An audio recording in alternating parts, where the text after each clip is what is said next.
The rain had just stopped when it happened. The highway shimmered with thin silver puddles, and a faint mist curled off the asphalt like rising breath.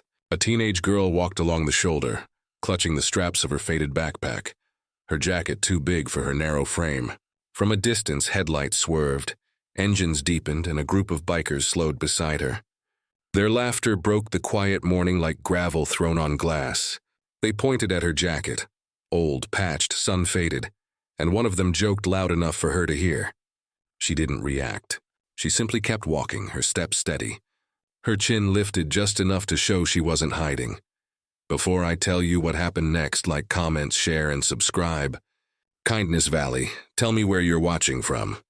20 seconds into this encounter, the air already felt heavy with tension. The bikers circled slightly, not threatening but careless, as if she were just another story to amuse themselves with on a long ride. One rider revved his engine to tease her. Another nudged his helmet toward her jacket patch and laughed again. But she didn't flinch. The girl kept her pace slow, controlled, almost graceful. Silence stood between her and their noise like a thin wall. She was only 16, walking home from the bus stop after a morning exam. Her shoes were worn. Her hair, still wet from the rain, clung to her forehead. The highway stretched empty behind her, with only a broken fence and fields washed in pale sunlight. The bikers towered over her in leather, their chrome machines gleaming like sharp teeth under the sun. Everything about the moment felt unfair. Power on one side, quiet vulnerability on the other. Their laughter grew louder. One leaned down from his bike, pointing again. "Where'd you get that jacket, kid?" "Thrift store reject?" he said. She said nothing. She simply pulled the zipper higher, covering most of her throat. Her calm bothered them more than fear ever could. But beneath that jacket, beneath the silence, lived a memory no one could guess.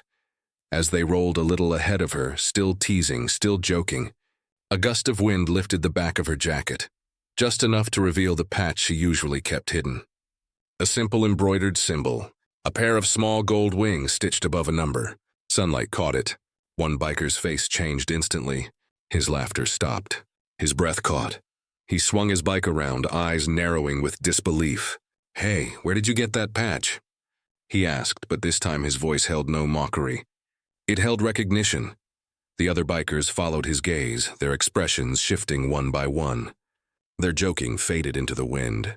The wings on her jacket were unmistakable to anyone who knew. A memorial patch. The insignia worn by families of fallen air rescue pilots, reserved only for direct kin, rare, sacred. The girl finally stopped walking. She turned slightly, enough for them to see her face. Young, but carved with a quiet strength born from too much loss too early. She lifted her hand and touched the patch with slow reverence. "It was my brother's," she said softly. "He wore it on every flight." The leader of the bikers removed his helmet, suddenly unable to meet her eyes. His rough voice trembled. "Air rescue? Unit 47. She nodded. He exhaled hard, like someone had punched the wind out of him. "I served in transport. We used to escort their missions."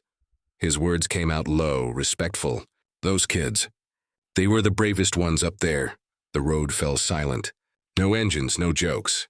Only the hum of cooling metal and the distant rustle of wind across the fields. The girl didn't brag. Didn't explain. She simply stood there, holding her brother's memory with the kind of dignity some people twice her age never find. Her silence, once mocked, now commanded more respect than any raised voice could have. One biker stepped off his motorcycle and approached her with slow, deliberate steps. He bowed his head slightly. "We shouldn't have laughed," he said. "We didn't know." "You didn't need to know," the girl replied gently. "Kindness doesn't need a reason." Her words settled over them like calm rain. The men who had mocked her now looked smaller, humbled, not because she scolded them, but because she didn't. The leader straightened, cleared his throat, and spoke carefully. "If you're walking, it means you don't have a ride. Let us take you home." The offer was sincere, not out of guilt, but respect. She hesitated for a moment, then nodded. They positioned their bikes to shield her from passing cars. The leader handed her his spare helmet, handling it as though offering something fragile. She climbed on, her small frame dwarfed by the machine, but her posture steady.